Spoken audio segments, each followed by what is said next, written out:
महाराष्ट्राची भाषा मराठी, पण सरकारला ओढ लागली होती हिंदीची। महाराष्ट्रात सरकार बसलीये तिघांची, पण जनतेला ओढ लागलीये दोन भावांची। सरकारवर वेळ आलीये GR मागे घेण्याची, कारण ही एकजूट आहे मराठी जनतेची। मग वाट कसली बघताय? महाराष्ट्रातील प्रत्येक माणूस मराठी बोलताना पाहायचा आहे का? मग ही सुरुवात आहे मराठी अधिक ठाकरे बरोबर महाराष्ट्र, आवाज मराठीचा। मस्त वाटतं हे ऐकायला, पाहायला, पोस्टरवरती आणि स्टेजवरती। आणि तसंही हा पोस्टरवरचाच कंटेंट आहे ठाकरे बंधूंच्या विजयोत्सवाचा। तो विजयोत्सव जो मुख्यमंत्री देवेंद्र फडणवीसांनी घडवून आणला। आज जवळपास 20 वर्षानंतर मी आणि उद्धव आम्ही एका व्यासपीठावरती आज येतो आहोत।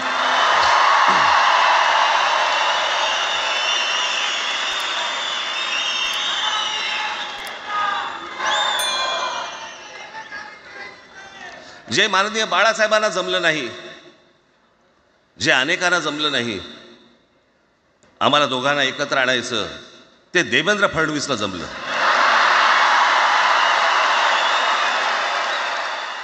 त्यांचा विजयोत्सव जे विधानसभेतलं नाही तर रस्त्यावरचं सरकार आहे। तुमच्या हातात सत्ता असेल ती विधान भवनात,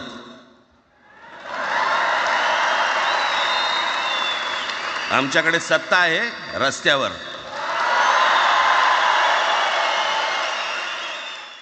उद्धव आणि राज या ठाकरे बंधूंच्या विजयाचा उत्सव तो मराठी माणसाच्या विजयाचा उत्सव आहे का, हे तुम्हीच ठरवा। पण जसं नरेंद्र मोदी म्हणजे भारत नाही असं ते नेहमी म्हणतात ना, तसंच मराठी माणूस म्हणजे काही ठाकरे नाहीत। हिंदी सक्तीचा GR महाराष्ट्र सरकारने मागे घेतला, म्हणून ठाकरे बंधूंचा विजयोत्सव साजरा झाला। नेमका विजयोत्सव कसला? खरंच ठाकरेंचं मराठीवरती प्रेम आहे? उदाहरणासह या व्हिडिओमध्ये सांगणार आहोत, त्यामुळे स्किप करू नका, व्हिडिओ पूर्ण पहा, लाईक आणि शेअर सुद्धा करा। नमस्कार, मी प्रदीप। मूड फ्रेश करणाऱ्या मराठी मूडमध्ये आपल्या सगळ्यांचं स्वागत। हिंदी सक्तीचा GR मागे घेण्याची सरकारची नामुष्की आणि मग मराठी माणसाचे तारणहार ठाकरे बंधू यांचा विजयी जल्लोष। महाराष्ट्रातल्या मराठी माणसाचा केवढा मोठा विजय आहे नाही? ठाकरे, ज्यांच्यामुळे महायुतीच्या पायाखालची जमीन सरकते, सरकारनं ज्यांचा धसका घेतलाय, माघार घेतलीये, तेच हे ठाकरे। महायुतीचे नेते अक्षरशः निराश आणि वैफल्यग्रस्त झालेत, तेच ठाकरे जे केमछो वरली म्हणून गुजरात्यांना साथ घालतात, तेच ठाकरे जे उत्तर भारतीयांचा मेळावा घेतात, तेच ठाकरे जे जय गुजरातचा नारा देतात, जय गुजरात। तेच ठाकरे ज्यांच्या काळात अनेक मराठी शाळा बंद पडल्याचा दावा करण्यात येतो, तेच ठाकरे ज्यांच्यामुळे मुंबईतल्या झोपडपट्ट्या वाढल्या आणि मराठी माणूस मुंबईबाहेर फेकला गेला। अशा कर्तृत्ववान ठाकरे बंधूंच्या कार्याचा आढावा आपण मराठी माणसाच्या विजयोत्सवाच्या निमित्ताने घेणार आहोत। मराठी माणसांची मुंबई बहुभाषिकांची कधी झाली? मराठी माणूस केंद्रस्थानी मानून राजकारण करणाऱ्या ठाकरेंच्या शिवसेनेचा उदय 1966 मध्ये झाला। त्यावेळेला ती मराठी माणसांची संघटना म्हणून सुरू झाली। आज शिवसेनेला 60 वर्षांहून जास्त काळ झालेला आहे, पण मुंबईतल्या मराठी माणसांचं लाईफ बदललंय का, हा प्रश्न आहे। 1960च्या आसपास मुंबईतल्या मराठी माणसाचं प्रमाण होतं सरासरी 46%। आज 2025 मध्ये हे प्रमाण 36%पेक्षाही कमी आहे। मग ज्या मराठी माणसासाठी लढत असल्याचा दावा शिवसेना करतीये, त्याचं काय? खरोखरचा लढा असता तर हे प्रमाण 46%वरून किमान 56% तरी व्हायला हवं होतं का? ते 26%पेक्षा कमी झालं नाही म्हणून समाधान मानणार आहे शिवसेना? मुंबईत जिकडे तिकडे उत्तर भारतीयांसह इतर सर्वच भाषिकांचा उतार आहे। मराठी माणूस मुंबईत शोधावा लागेल अशी परिस्थिती आहे। कुठे आहे शिवसेना?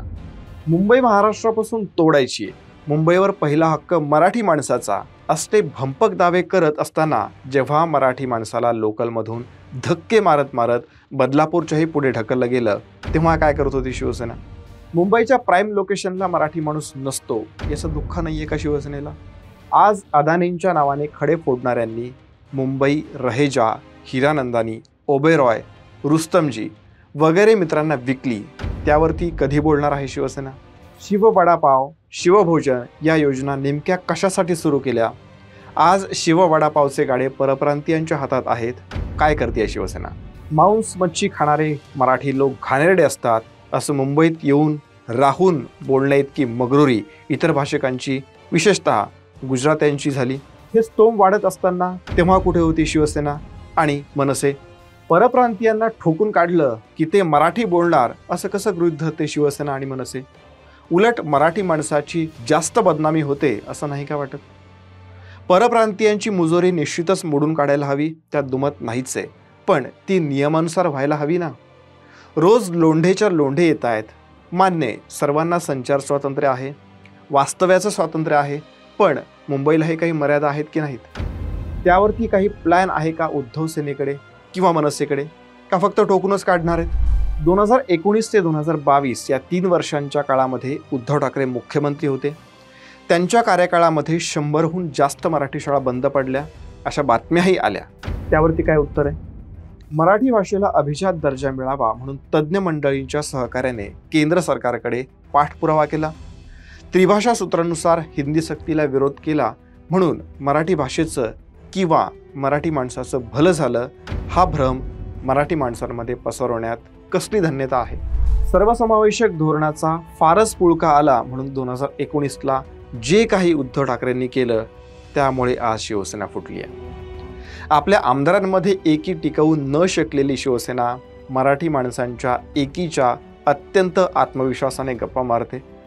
मराठी माणसाचं सोडा, स्वतःच्या बंधूंशी ज्यांचे सूर जुळत नाहीत ते मराठी माणसासाठी लढा देत आहेत. आश्चर्य. आणि मनसेचं तरी काय वेगळं आहे? 2006 साली राज ठाकरे यांनी शिवसेना सोडली आणि महाराष्ट्र नवनिर्माण सेना असा आपला वेगळा पक्ष स्थापन केला.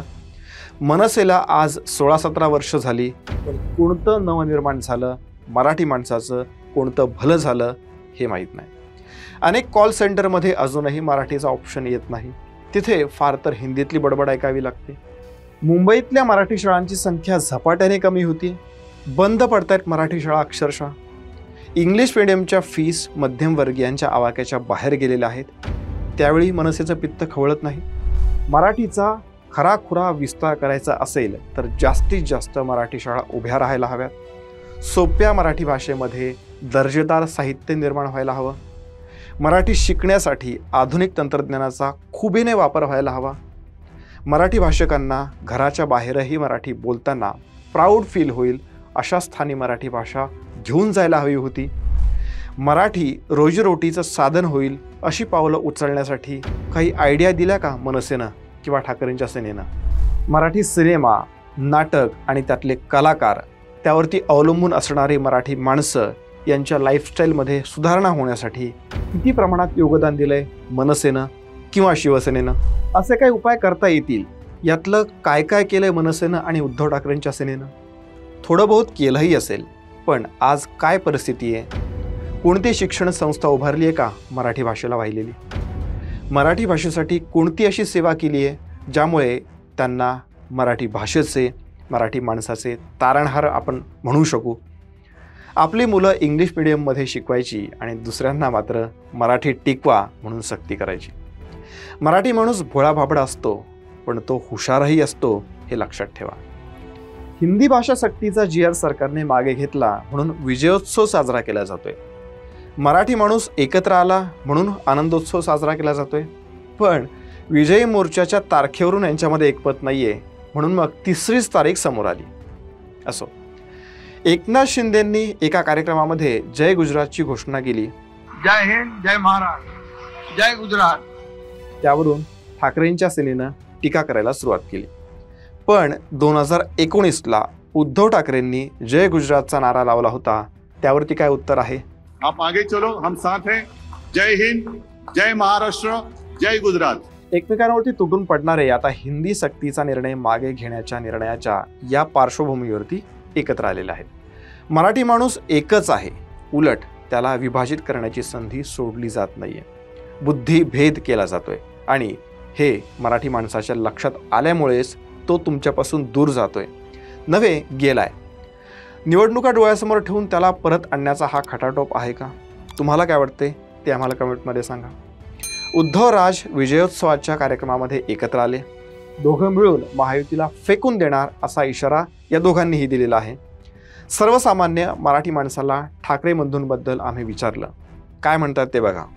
आम्हाला आनंद आज झालेला आहे. खूप 2 भाऊ एक झाले. अख्खा महाराष्ट्र एवढा वर्ष वाट बघत होता. मराठी माणसांना ही ताकद अजून मजबूत झाली है और पूरे महाराष्ट्र को मराठी बोलना चाहिए. ये दोनों भाई जो एक हुए हैं, ये महाराष्ट्र को बचाने के लिए, मराठी को एक करने के लिए और महाराष्ट्र को रोजगार दिलाने. नक्कीच हे महाराष्ट्राच्या विकासासाठी चांगले पाऊल उचलतील पुढे चालून.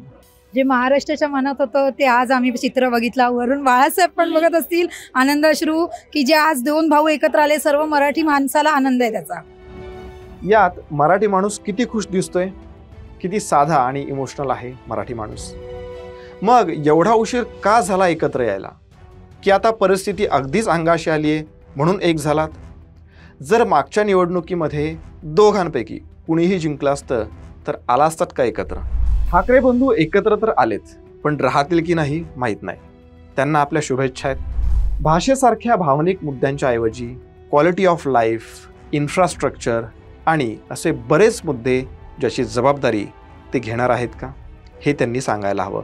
कारण त्यांच्याकडून हीच अपेक्षा आहे. पण जाता जाता एकच सांगणं आहे, आधी तुम्ही एकत्र नांदा, मग बघू मराठी माणसाचं. काय म्हणणं आहे कमेंट करून नक्की सांगा. या व्हिडिओमध्ये इतकंच. जय हिंद, जय महाराष्ट्र.